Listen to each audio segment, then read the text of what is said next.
Olá, amigos. Hoje a gente vai falar sobre o Buda Maitreya. Muito se falou sobre o Buda Maitreya, o Buda futuro. Nos anos 70, anos 80, 90, falava-se da manifestação de um avatar que viria com a Era de Aquários, com a nova era que estaria despontando no horizonte do mundo, né? Mas só que isso era uma ideia muito vaga, que as pessoas falavam de forma muito vaga, não havia uma elaboração maior nisso tudo, porque não se estudava o budismo, porque é do budismo que se tirou essa ideia da manifestação do Buda futuro. Isso é uma profecia budista, né? Que depois que o Dharma do Buda Shakyamuni, que é o Buda da atual era, né? Não fosse mais efetivo no coração das pessoas, um novo Bodhisattva, um novo Buda, emergeria no horizonte, né, do mundo e seria, né, traria, portanto, a revitalização do Dharma, da doutrina da verdade e traria, portanto, uma renovação espiritual, né? Isso é uma coisa que, né, ainda existem vários sutras budistas que falam sobre essa profecia. Mas a gente não vai falar a fundo sobre isso, porque eu não quero falar exatamente sobre o Buda Maitreya, mas sobre um sábio que viveu na Índia há séculos atrás, que foi o porta-voz do Buda Maitreya, que foi Arya Asanga. Então, Arya Asanga, ele foi um sábio hindu, um indiano, né, que decidiu entrar em sintonia com Maitreya, com Buda Maitreya. Ele queria ver Buda Maitreya, ele queria entrar em contato com Buda Maitreya. Então ele foi para uma caverna meditar. E ele meditou durante 3 anos. Ele subiu numa montanha, lá numa montanha, acho que nos Himalaias, sei lá onde, e entrou numa caverna. E ficou 3 anos dentro de uma caverna meditando e não obteve êxito. Não foi a lugar nenhum com a sua meditação. E ficou muito decepcionado, muito triste e sem fé. Então ele saiu da caverna e decidiu ir embora e parar com essa pretensão. Ele achou que isso não levaria a lugar nenhum. E nisso, quando ele estava descendo, ele percebeu que havia um ninho de pombos como é que eu vou dizer, numa fossazinha, num buraquinho na rocha, né?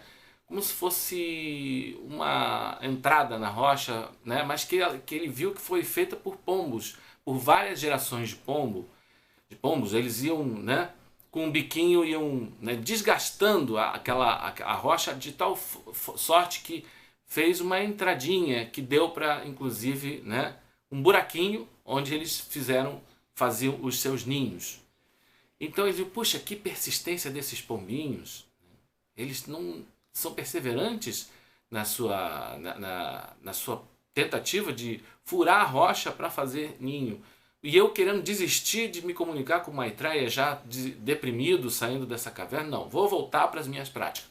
Ele voltou para a caverna e meditou mais 3 anos. Né? Então, ao todo, somaram-se 6 anos de prática espiritual e não obteve nenhum êxito.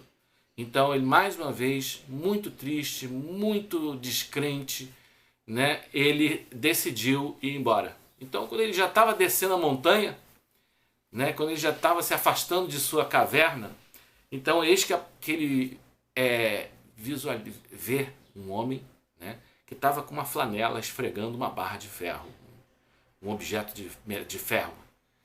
Ele viu aquilo, mas o que você está fazendo? Oh, você não vê? Eu estou esfregando essa flanela nessa barra de ferro. Sim, tudo bem, mas para que você está fazendo isso? E aquele homem respondeu, eu estou querendo fazer uma agulha. Eu estou querendo que essa barra de ferro se torne uma agulha. E não me interrompa que eu estou muito ocupado. Aí continuou lá esfregando. E Arya Asanga viu aquilo. Que persistência, que perseverança. E ele está querendo fazer uma agulha com essa barra de ferro? Não. E eu querendo desistir. Ele tem essa perseverança por uma coisa tão pequena e eu já estou querendo desistir do meu propósito de me comunicar com Buda Maitreya? Não. Vou voltar para a minha caverna e vou meditar. E meditou mais 3 anos. Ao todo, somaram-se, portanto, 9 anos. não obteve êxito, gente. Ele ficou mais uma vez muito deprimido, muito assim abalado com aquilo. Ele saiu da caverna e disse: vou voltar para a aldeia, chega desse negócio de meditação, né? Ele já estava ficando cético. E nisso ele encontra um homem que estava com uma, se não me engano, acho que uma pena de pavão. Ele mergulhava na água assim e ficava futucando a rocha da montanha com aquela pena de ave. E aí ele perguntou para aquele homem: mas o que você está fazendo? Eu não estou entendendo. Né? O que você está fazendo? Eu estou querendo fazer cavar um buraco nessa montanha, nessa rocha. Aí ele ficou pensando: poxa, mas que coisa, que perseverança desse homem. Ele persevera nisso. E eu tô imbuído de um propósito muito mais elevado, já estou querendo desistir? Não. Aí ele foi e voltou para sua caverna, né? Cheio de profunda fé. Meditou mais 3 anos e ao todo somaram-se 12 anos naquela caverna meditando. Aí ele ficou realmente, não obteve nenhum resultado, gente.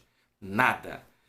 Então ele diz: chega, desisto. Já estava virando cético, ateu mesmo. Né? Já estava dizendo: esse negócio de meditação não serve para nada, isso daí é tudo, né, é tudo impossível, isso é uma meta impossível de ser alcançada. Aí ele sai daquela caverna muito, né, muito descrente, muito triste. E nisso ele vê um cachorrinho, um cãozinho. Ele vê um cãozinho sarnento, cheio, todo maltratado, todo cheio de vermes, todo, né, sendo já devorado pelos aqueles parasitas.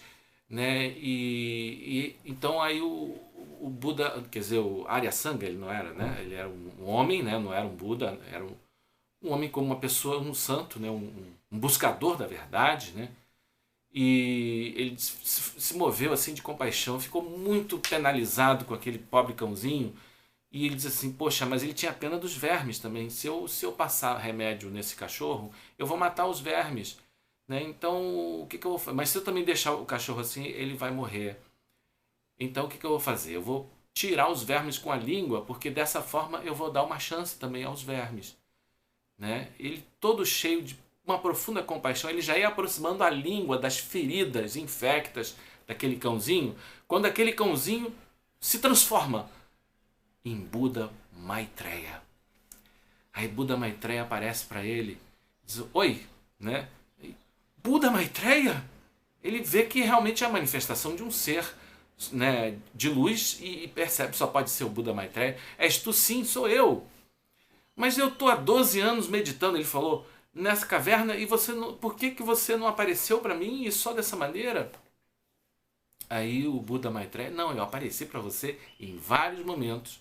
Aí o Aryasanga ficou assim, muito pensativo. Mas como? Em que momento você apareceu? Ele ficou confuso. Né? E Buda Maitreya, o texto até diz assim que ele franziu, Aryasanga franziu a sua testa e o Buda Maitreya riu do franzido que ele fez de perplexidade. Né? Olha, quando você tentou sair, ele respondeu, Maitreya respondeu para Aryasanga o seguinte: quando você saiu da caverna e viu aqueles pombinhos, era eu. Quando você saiu mais uma vez da caverna e viu aquele homem com a flanela na barra de ferro, era eu, só que você não percebeu. Quando você saiu da caverna e viu aquele homem querendo fazer um buraco na montanha com uma pena de ave, era eu, só que você não percebeu. E agora você viu esse cãozinho e agora você está me vendo. Esse cãozinho era uma manifestação minha. Né? Mas como? Por quê? Aí Maitreya respondeu: é porque você não tinha a mente suficientemente pura para me ver. Né? Você ainda não tinha desenvolvido suficientemente a compaixão por todos os seres sencientes. Então você não foi capaz de me ver. Por isso que em vários momentos eu apareci para você e você não percebeu. Então Aryasanga, ele se espantou e percebeu a sabedoria e se curvou. Naquele momento ele ficou ajoelhado no chão, né, e fez reverência àquele ser sagrado. Né? Então, aí ele diz assim: mas então quer dizer que só eu que posso te ver? E Maitreya: sim. Então isso cabe, essa história é muito interessante. E sabe o que veio disso? ele foi em espírito para uma terra pura, para um plano espiritual, porque o Buda Maitreya, ele habita, ele é um ser, né, divino, e ele habita num paraíso chamado Terra Pura de Tushita, né? E o Buda e o Aryasanga, esse grande sábio, ele foi levado até essa terra pura, ele teve lá naquelas dimensões astrais e divinas, e ele, através dessa revelação, dessa iluminação que ele alcançou, ele nos legou vários livros, entre eles este livro fantástico, O Ornamento da Clara Realização, que é um texto que em sânscrito é Abhisamaya-lankara, né? Abhisamaya-lankara é um dos livros mais fantásticos, é um livro denso, de difícil compreensão, um livro de grande sabedoria que aponta o caminho espiritual para os Bodhisattvas. Aqui está escrito, ó, o guia dos Bodhisattvas, né?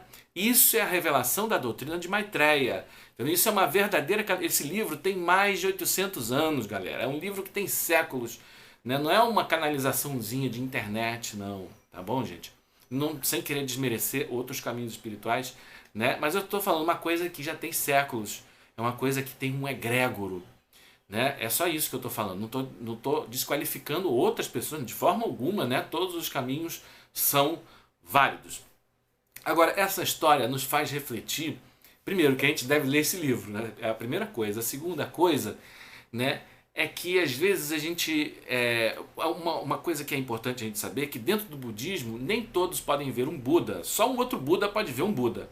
Você tem que ter a mente muito pura. E só quando você desenvolve a mente de compaixão, que no budismo se chama bodhicitta, e portanto a sua mente se torna pura, é que realmente você pode ver, né, uma manifestação de Buda. Porque os Budas, eles têm 3 corpos, basicamente. Eles têm, né, o Nirmanakaya, que é o corpo emanação, me corrijam se eu estiver errado, tá? O Sambhogakaya, que é o corpo fruição, e eles têm o Dharmakaya, né? Então, o corpo emanação de um Buda, que é o corpo mais denso de Buda, ele pode ser visto pelos seres sencientes que têm a mente pura, né? Já o Sambhogakaya, que é o corpo fruição, ele só pode ser visto pelos Bodhisattvas, né? Por Bodhisattvas, pessoas que estão num grande nível, num alto nível de elevação espiritual, e já têm a pureza mental para isso, já desenvolveram compaixão para isso, né? E também, e já o Dharmakaya, ele é um corpo tão sutil, é o corpo mais sutil, né,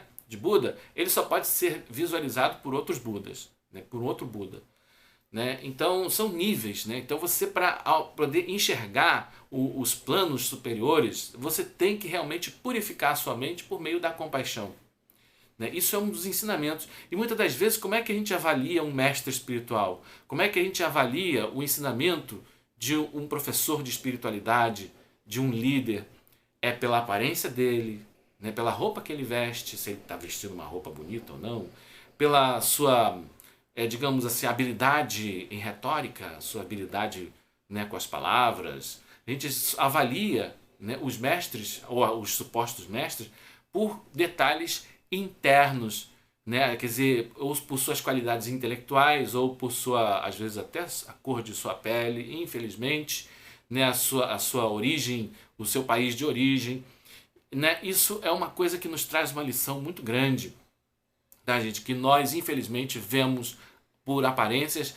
Talvez se um grande mestre estivesse diante de nós, a gente jamais o reconheceria, né? Então, por isso que se diz que quando o discípulo está pronto é que o mestre aparece, né? O que é o discípulo estar pronto? Nós temos que purificar nossa mente. Nós temos que mudar, né? Elevar nossa consciência para poder reconhecer um mestre. A verdade é essa, né? E último, nós podemos dizer que isso é uma doutrina também muito importante, que o Aryasanga, ele estava querendo chegar a esse estado de pureza apenas pela meditação, né? Às vezes a gente medita e recita mantras, medita, e não acontece, e não adquire, né, realizações espirituais. Por quê? Porque o principal é a bodhicitta, é a mente de compaixão.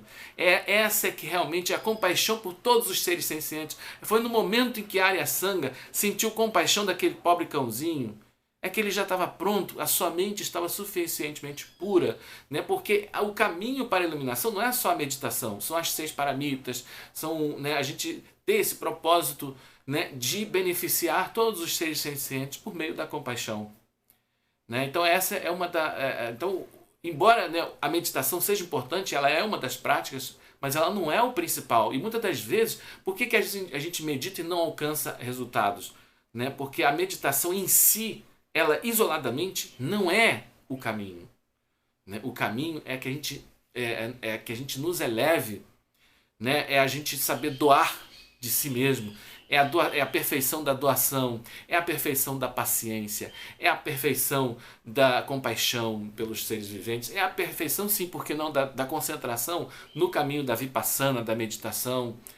É também, enfim, a gente ter compaixão de todos os seres sencientes, a gente ter reverência pelos Budas, pelos mestres espirituais, fazer oferendas aos Budas, né? Reconhecer a virtude dos outros, né? E muitas das vezes olhar só para o que é enfatizar os nossos defeitos para que a gente evolua, né? E os outros a gente, né, enfatizar as suas virtudes. Né? Isso é um exercício de, digamos assim, de purificação do ego. Né, gente?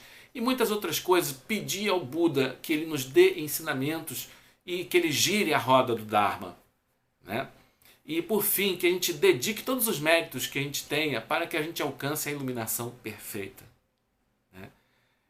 A perfeita iluminação, porque através quando a gente através desse caminho que a gente se torna um Buda, e se tornando um Buda nós podemos, né, ajudar muito mais todos os seres sencientes. Né? Essa é a motivação que deve existir dentro de nós. Você vai ver que a sua prática espiritual, a sua meditação e a sua recitação de mantras será muito mais efetiva. Então, gente, essa era a mensagem que eu queria deixar. Muito obrigado e até a próxima.